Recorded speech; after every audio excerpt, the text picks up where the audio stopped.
Hey, everybody, and welcome back.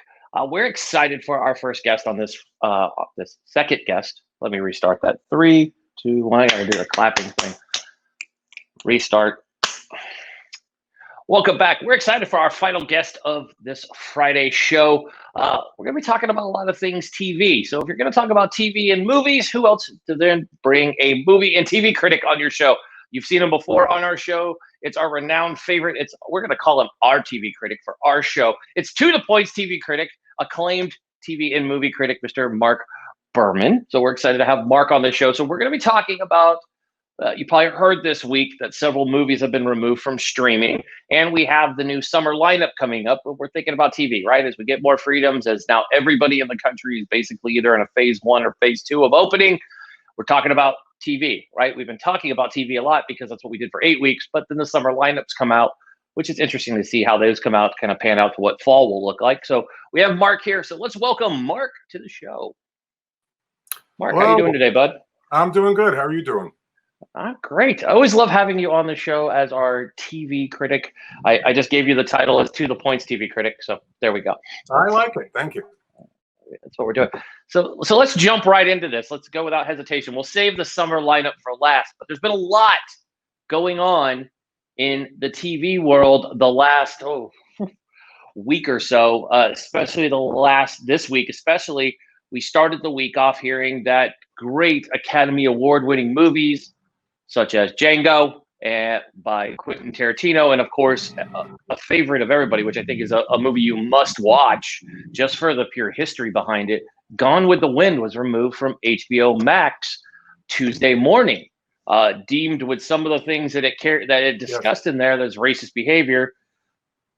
I want your thoughts on this. We're seeing shows pulled off streaming. I mean, I'm shocked Tarantino's lineup has been removed. Quentin, to me, number one, he's my favorite actor. Not favorite actor, but favorite directors. I just love his movies. They're very cutting edge.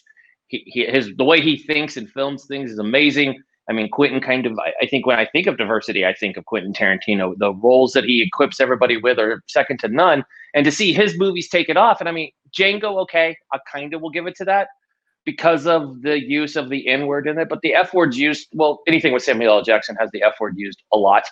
But, you look at that movie and I look at it as like a history lesson of where we came from as something bad, and to remove these movies that aren't poking fun on it, and it's not like you're going to expecting Leonardo DiCaprio to go out and burn crosses, right? That's not what my belief is. But I'd love you, somebody who's a critic of all this. What is going on in this landscape of taking everything off streaming now that is kind of offensive to somebody? Obviously there's a lot, in the racial climate today, there's a lot going on, and there are a lot of history, both in cinema and on television, that has just not been appropriate. I mean, this goes back to, I remember even as a kid, hearing that there were some, if you remember the old Our Gang shorts that aired in theaters from the 20s to the 40s. I mean, there were a few of those as well that way back when were being taken off. And I don't think, in my opinion, something like Gone with the Wind, that was 1939, and we're changing. Our world is changing. It's very important to change. It's very important to be diversified. It's very important that people get treated equally. But I don't think taking a movie off like Gone with the Wind is going to change anything. If anything, I think people need to see things like this. What it was, and we have to work on making it better, on making it what it should be. So I think taking various things off and not showing them now, I don't think that's really necessarily the right thing to do. There are some exceptions, of course, but I think we as a society need to understand, we need to, not hide from what has happened. We have to face it, we have to correct it. And I don't think taking something off like Gone with the Wind is going to do that. I think we need to see it. So I don't totally agree with this, but I certainly, do understand, and some things should be taken off, but not everything, because at some point we're going to lose so much of the content. And like, as I said, we need to learn from this. We need to change this, not hide from it. That's my opinion. That's a great take, and I couldn't agree with you more. This is where we're at. We need to learn from some of this. Now, On the other hand, I totally Yes. agree with renaming all military, our Army bases. By the way, as a Marine, none of our bases are named after Confederate generals. Yay! We always name ours after dead Marines. That's just what we've always done. That's how we honor our Marines. The Army has gotten better at that, but I know that's going around. I think there's a big jump for taking a movie off about Gone with the Wind, which to me is a history lesson in a movie. Yeah. And there's a learning curve in there that you learn a lot. Now, naming a base after some general who lost in a war, that's just dumb. I agree. I'm glad that they're going to change that. But Gone with the Wind, I don't agree with. There's a fine line with Tarantino movies, but what's next? Are we going to take off Red Dawn, the original Red Dawn, not the remake, which wasn't as good? The first Red Dawn, that could offend people because there's Cubans in there and the Russians again. I just think there's a fine line that we're going here. But is the Epstein going to get removed? The filthy rich? I know it's kind of a weird segue to it, but there's such a fine line of what's offensive and what's not offensive. Something like the Jeffrey Epstein docuseries, I've written about it. It was 4 episodes. I sat and watched it. Basically, we sat for 4 straight hours. It was very, very hard to watch it. It was very difficult to see what he did to these young girls. Horrible, terrible. But it doesn't mean that we shouldn't, see this and understand this and make sure that this never happens again. And I think to hide from it is not the way to approach it. I think we have to face what's happened in the past and we have to work on the future. And, as you mentioned, the Jeffrey Epstein docuseries, again, I started watching it and I was completely hooked on it. Not because I thought it was something enjoyable. I thought it was something that really was important to learn from and make sure this never happens again. So let's not hide from our past and let's fix the future. That's my opinion. That's what we should do. Absolutely. We need to. We need to learn from our past. We talk about history lessons. I know in the military, we learn a lot from our past mistakes. I'm laughing, and somebody called me out earlier. I made that same exact comment, and they're like, "Brother, you're wearing a Goose T-shirt on your today," and I'm like, "Goose gave his life for our country. It's not his fault that his seat ejected into the canopy." See, we learned from that. By the way, that's a true thing. That was a problem with the F-14 Tomcat. That's why the new fighters that have come out since, they don't have that problem. It blows back. It doesn't go straight up. See? We learn. We change. We change. But let's talk about this Filthy Rich, the Epstein documentary on Netflix. Kind of caught a lot of people off guard as it came out. Obviously, like Netflix can't plan everything perfect. I think where they did win was Space Force coming out with SpaceX launching. Right. That was perfect for it to come out on Friday and Saturday. The launch goes up. We'll get to Space Force in a minute. I want your feelings on it because I'm a huge fan of it. I know that there's been mixed reactions to it. But the Filthy Rich, it comes out. People start watching it. It suckers you in. And it's not because what the content's about. It's we've never really been given the true Jeffrey Epstein story by anyone. It's very newsworthy. The news slants it depending on their story. But to have this was straight down the middle, in my eyes, was quality reporting, great journalism. And to expose, I totally understand. The dude being dead is probably the best thing that could have ever happened to that guy in his life. But what a cretin, and showing that, there's a lot of people, again, it brings us back to go, who do you believe in Washington, D.C. when you watch that? And you're like, he was basically hanging out with everybody, buddy, wherever he could be and hiding his tracks wherever he went. And he was the ultimate guy. But let me ask you, there's one part of the series that made my wife and I look at each other. There was an older gentleman. It was a CEO of a company that ran the Ponzi scheme with him. And the way that older gentleman said that he ran a multi-billion-dollar Ponzi scheme, and he said it so smugly with the leg cross and like, yep, we ran a Ponzi scheme together. We made like $14 million in a day. We were like, you just said that so nonchalantly, like, hey, I stole money from people. Hey. You know what? Go ahead. You know what? Unfortunately, we live in a world where if you have money and you have power like that, you can get away with a lot of things. Finally he got caught. Finally, he was taken to task for all his behavior. But, we have to learn from this. And again, I sat and watched him. My wife and I started watching. We were completely addicted to it, not because, this is great. it's important to watch. I think, if anything, we have to learn from what he did. We can never let this happen again. You know, these poor girls, and they were so brave to step forward. And I don't think this is the last we've heard of this. I think we'll be seeing more on, you know, the aftermath of this, and given how well it's doing right now on Netflix. But again, it's something in our society that must be corrected. I don't care how much money you have. I don't care how much power you have. And then, you know, what really struck me about it when I really got to the, you know, when they were on his private island, and, you know, Prince Andrew was there, and this one and that one. And I'm like, you know what? We have to stop this. We can't let this happen. So I think it's something that people should watch. I think it's something, you know, you're going to get invested in, and we have to learn from this. We have to change this. We can't let this happen again. But wow, he got away with stuff. Totally, man. And this is probably the biggest thing right now on that. And one thing I have loved about Netflix, and let's talk about TV and smart programming. Netflix has been, talk about a company that knows their audience well. When coronavirus first broke out and we were stuck in our homes, the first weekend of that was like March 13th, the weekend of March 13th or thereabouts. They dropped Outbreak on that Monday morning as a streaming service, right? So everybody's like watching that. Then Contagion came out, and several other movies. And then you watch as we've gone through the pandemic, and now we've moved to these riots and the Black Lives Matters movement, which is outstanding. The series that they put on, and we got addicted to watching the Robert F. Kennedy documentary, which totally has blown my mind. Obviously, I was not alive during RFK's time, nor his brother. Huge history buff, huge fan of the Kennedy family and what JFK, both of them are veterans. So they did an amazing thing serving in World War II, greatest generation ever. But to see how they were leading the way in civil rights, if you think about it, you know, seeing it's just amazing to watch it. It's like, does Netflix just know? I mean, they must have one hell of an algorithm to put out great content that kind of fills in when we need to watch it, because it's eye-opening and you sit down, and then you add into their great series that they have with Hassan Majan, who's one of my favorite comedians. His show every Sunday, he released a 20-minute rant that, to me, we actually sat our kids down and said, okay, plug your ears for the profanity, but you need to hear what this man's talking about and see where he's at.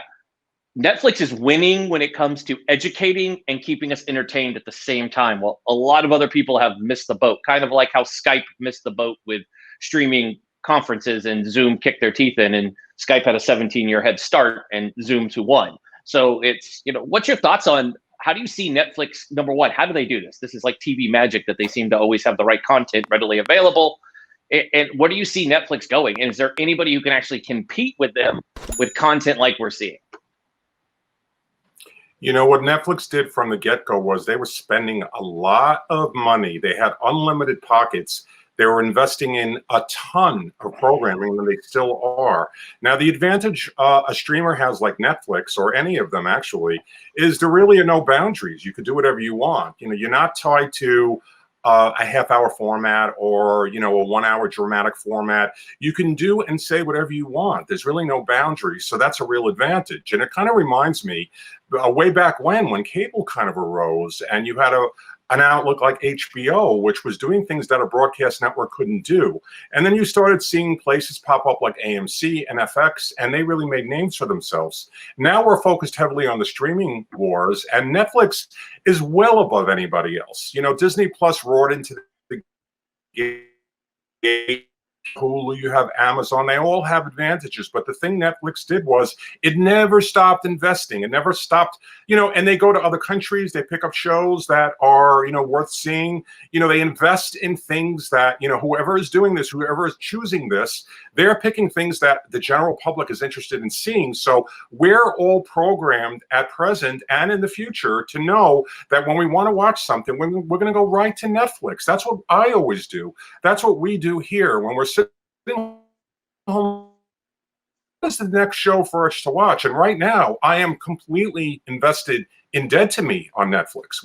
I just started watching it actually this past weekend. I've gotten through 6 episodes. So I know that if I want to see something worth seeing, my first choice is Netflix. And then of course I'll check out other streamers. I'll check out, you know, the cable nets, the broadcast nets, and Netflix is the go-to source. And again, they spend money, they're not afraid, and there's no boundaries, and it all works.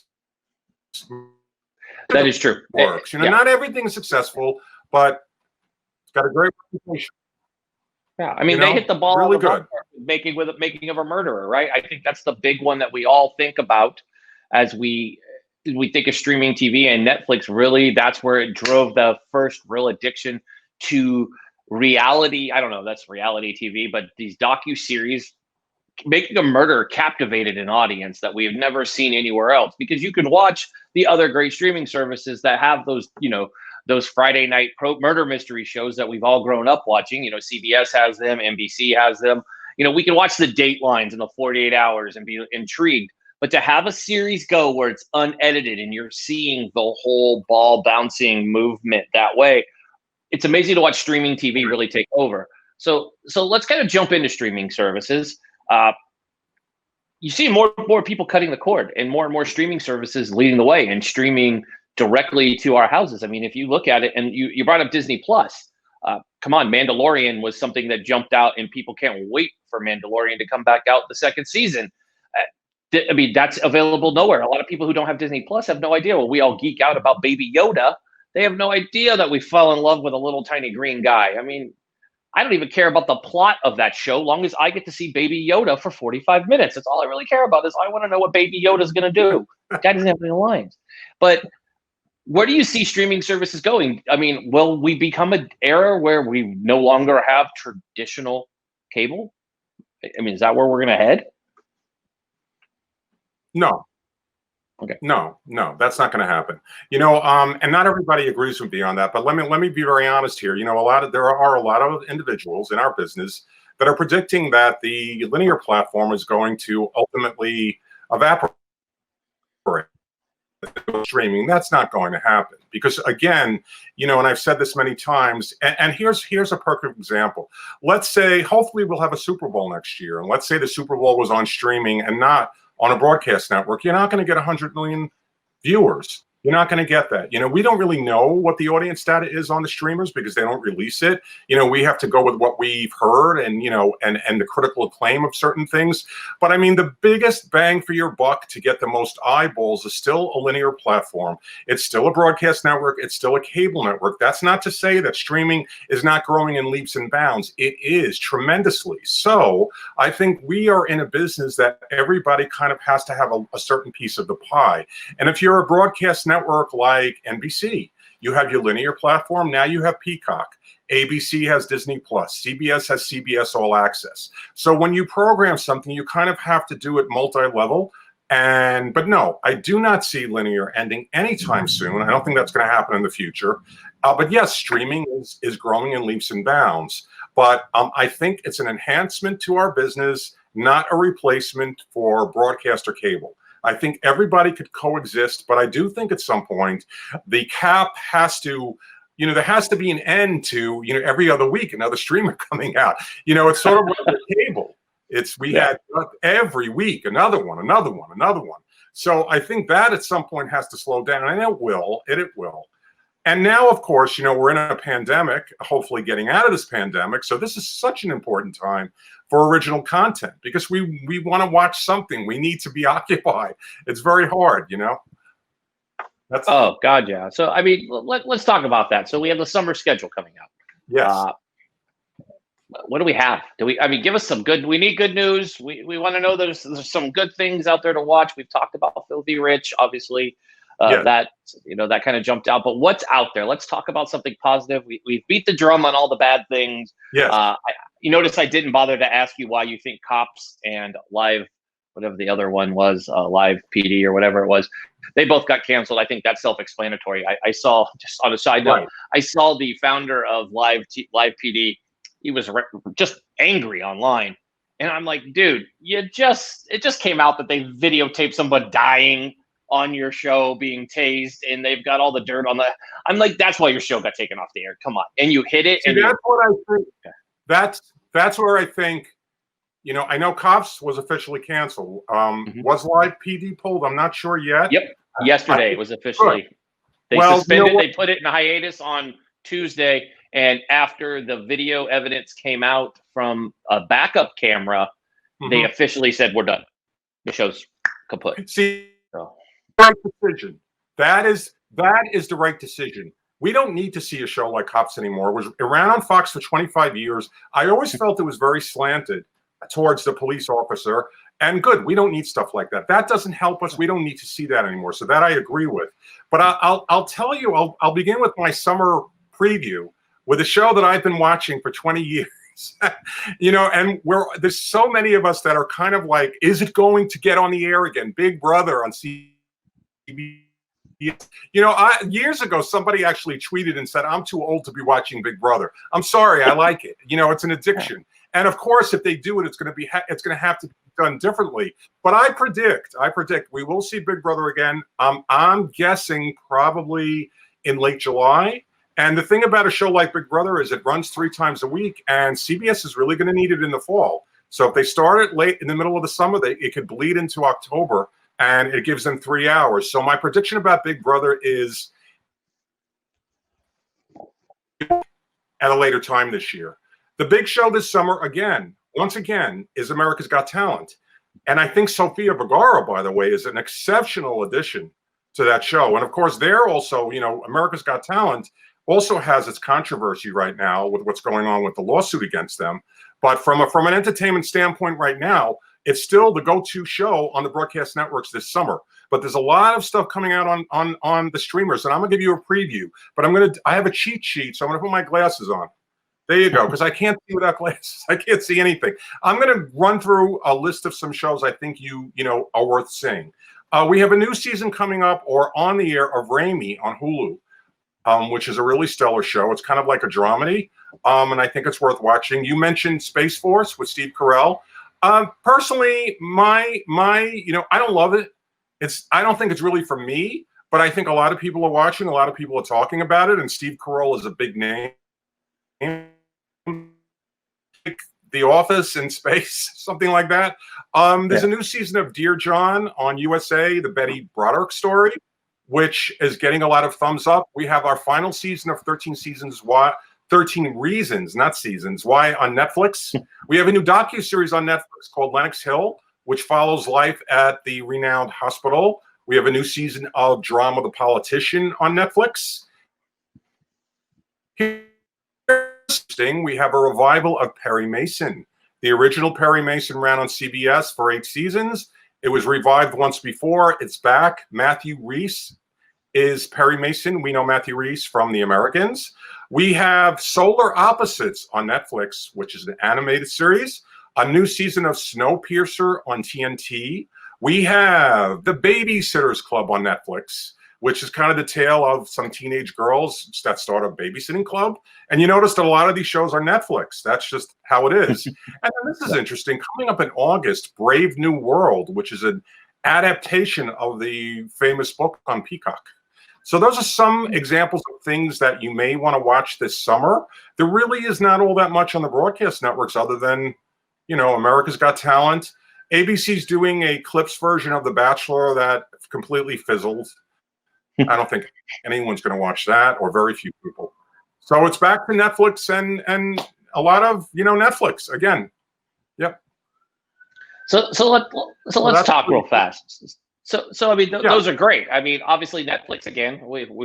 I'm glad we should just tell that we're going to talk about Netflix. That this episode should be called "How Great Is Netflix?" But it is. I mean, Netflix is killing it, and it's funny when we watch old rerun, and we do this nightly. We watch at least 4 to 5 episodes of The Office. It's our background noise as the 4 of us. I have teenagers, so we sit around and we love The Office. I mean, we quote way too many lines of the show. Both my kids have some sort of Office tchotchke in their room. My son has That's What She Said in his room, which is interesting that a 13-year-old has that. But I mean, we watch these shows, but it's funny to watch my kids hear Mindy Kaling's character on the show talk about ordering Netflix movies and having them shipped to her house. Because they don't remember that. They don't recall Netflix was originally, you had to go and pick one and one would come and you'd be like, I didn't want this one. Or maybe you rented it somewhere else. But I think something else that's interesting with summer TV that we've never had before is we're now taking, the sports world is jumping into it, and you're going to have sports mixed into the summer, and not the Olympics, which scheduled, it's now next summer. But now you're going to have the NBA, and at least Major League Soccer, Major League Baseball is claiming that they're going to have a season and start it, but those guys can't stop arguing about money. And then you have the NHL. And then, of course, your normal fall sports start back, which is the NFL, the monster in the room that makes CBS all of its money in the fall, besides their, however many more episodes they could do of NCIS or anything else that they come up with that's military related. CBS is always good with that. So, I mean, where do you see? It's true, don't they? Come on. I have like 10 friends that are veterans and they're actors on one of those shows. It's like everybody. It's like CBS just likes making movies, TV shows about the military. They do a good job. I'm not knocking them. Yeah, they're good. Never end. But where do you see it? Where do you see this? I mean, how will the sports, since this is a new world, right? Usually we have sports kind of broken down where you get used to the NFL and programming doesn't have to work around that. So it doesn't affect streaming because streaming you can watch whenever. But networks have to be worried as now you're going to be competing with TNT because now we have this tournament. I mean, granted, the tournament for the NBA is it'll go till October. So that's at least 5 weeks of the NFL on top of that. So I'm always thinking, I figure you're a TV. What's your thoughts on that? Kind of the two worlds slamming into each other because they're gonna crash into each other. They're going to affect somebody's viewer time. How do the networks even plan to survive on that? Because streaming will be fine because you can watch it after your sports are over. But you can't do that with your normal TV shows if you are watching Survivor or whatever ABC tries to. I mean, ABC as of this minute doesn't have a Monday night anchors for Monday Night Football. They terminated both the relationships with the folks that were doing it last year. So it's an interesting realm as we move into the fall where TV is going to have a lot of sports on top of it. I'll tell you, sports, you might hear some thunder. It's thundering here right now. Sports over the years, one thing that has not changed is the importance and the value of sports. Over the years with cable arising and the streamers arising, the broadcast networks have seen their ratings go down and down and down.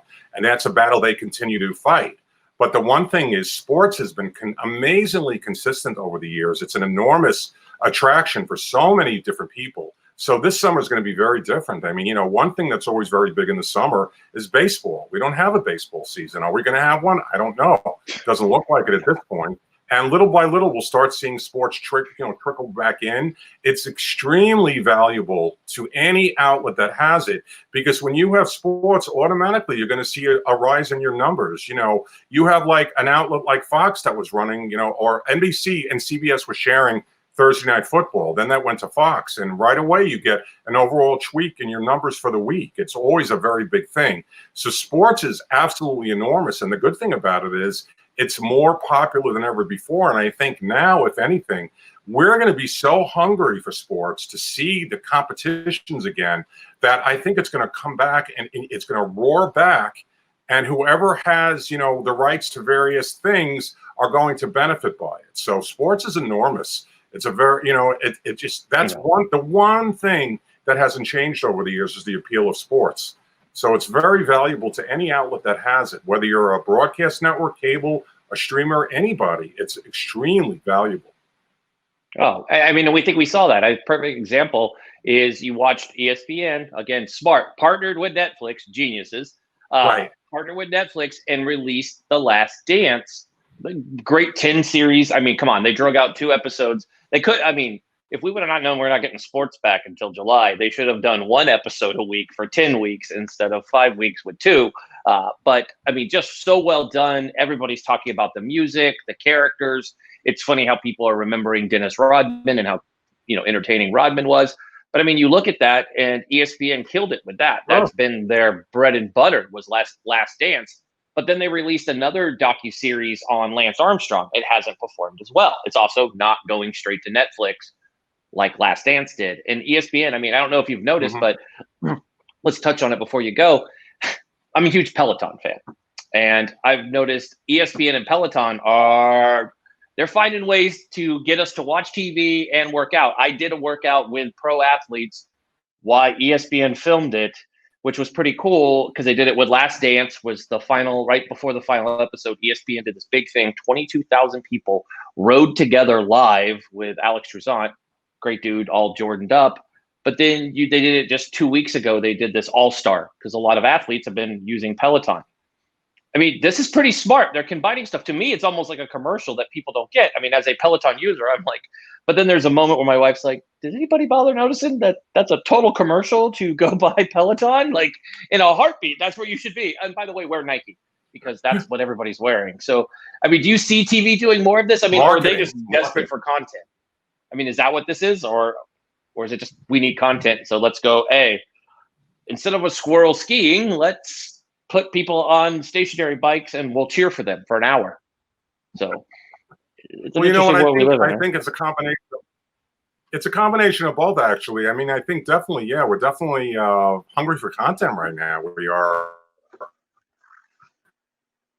really, really, we want to watch original content, and sports is so appealing to us, and I think it's of such great value to us that I think so. I do think it's a combination of both. But again, once sports comes back, and I already foresee next summer, when we have the long-awaited Summer Olympics. I mean, that's going to be absolutely enormous, bigger than it would have been this summer, because we're all so hungry for this stuff now. But yeah, everyone's hungry. Everyone's hungry for content. And I think I said this last time. I don't believe for 1 second that we're going to have a real fall TV season. I don't think it's going to be ready in time. So I think there's going to be a lot of things coming on to fill up hours and take up the slack and that way. So it's going to be a very different environment. It's going to be very different, but sports it's bigger than it ever was. And when it comes back in full force, it's going to be enormous, enormous. Awesome. That makes a lot of sense. I want to thank you for coming on and updating us on the summer schedule and giving your feedback, because you're my go-to when it comes to what's going on in the TV world. And it's so interesting waking up and reading in Variety that they're taking shows off the air. I mean, I knew you and I would be aligned on Gone with the Wind was a very odd choice to remove.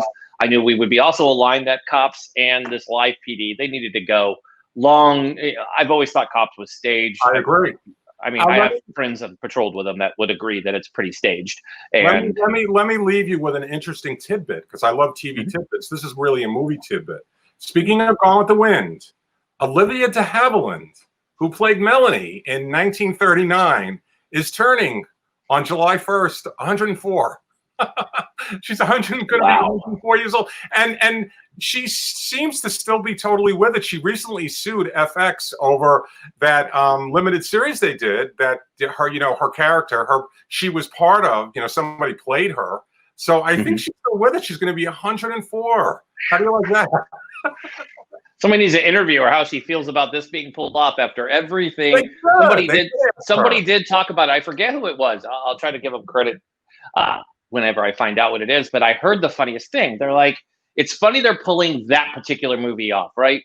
Because that movie was never removed from movie theaters, and it was broadcast in the 50s and the 60s. Again, it's never been removed from TV till now. And and I hate to say this, but the civil rights movements that we saw with Dr. King and Malcolm X and what RFK was doing, and Lyndon Johnson together with trying to make the civil rights movement go, the violence, the deaths that we saw during that time. Gone with the Wind nobody was like, we should take that off because people are angry.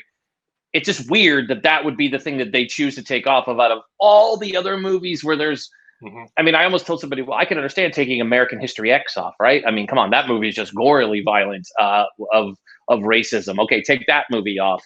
When I saw Cops removed, I mean, I didn't even know it was still on the air, so that kind of goes with how much I don't watch it anymore. I mean, I used to watch it because it was always on, right? It's what you turned on when you were in a break room when I was younger. It was just on. It's it's like Judge Judy, just always going to be on your TV. But now it's not. Now we can put Andy Griffith on, but then I'm sure somebody will want to remove that because can't remove Andy Griffith. Let's not hide from the past, and let's fix the future, and let's learn from mistakes made in the past, and let's make it a better world. That's what we all need to do. And I'm confident things are going to change. I really am. I really am. This was a wake-up call. What's going on in our world? It's a wake-up call. Everyone is equal, and let's be treated like that. All of us. We should live in unison, not against each other. And that's enough of my preaching. Yeah, I love it, though. I'm totally with you on that. I mean, that's what we need to do. We need to learn from our past, and people need to know that we still shouldn't remake good movies. Footloose never need to be remade, and same with Red Dawn. They should have never touched either of those movies. They were both great, the originals. Even my kids agree. My kids agree. I mean, if you're going to remake something, do do the Freddie Mercury movie like they did. I mean, that was great. You know what? Let's stop with all the remakes and let's. That's why look, Netflix original. Most of. I mean, they have Fuller House, okay, but they're original and that's what works. So let's focus on originality, not remakes. Yes, amen. I'm all for it. Or make another version of that. But I want to thank you for coming on, my friend. My pleasure. Always love it. We'll have you back on in a few short weeks to give us another TV update because I'm sure we'll be talking about. And we always love your picks. So before you go, give us your top 3 picks that we should be watching right now on Netflix. Oh my God, you got to watch. You have to. Well, Jeffrey Epstein, Filthy Rich, Jeffrey Epstein. Yes, without a doubt. Dead to Me. It's addictive. Oh my God, I can't believe it took me this long to find it. It's in. And the good news is you have 2 seasons and 20 episodes of it. So we already got. We're through 6 episodes. We still have 14. And I've said this the last 2 times. I'll say it again. Unorthodox. 4 episodes. It's only 4 hours, but it's must-see drama. And I hope we'll see another season of it. I think there's so much. So those are my 3 picks, and they're all Netflix is the go-to place right now. It is awesome. It is. Well, there you go. We never go without your 3 picks. You're always on the money with your picks. So we'll continue doing it. So we're gonna make you like what is it? What's his name? That's on the Fox football. He does all the voice impressions. His name is totally out of there. The guy who does the Madden. He copies everybody. Anyway, Frank Calilindo. There you go. You can be our Frank with your picks. We're gonna Mark's picks. But thanks, buddy. Can't wait to have you back on. Enjoy your weekend, and thank you so much for joining us today. You too. Take care. Thanks.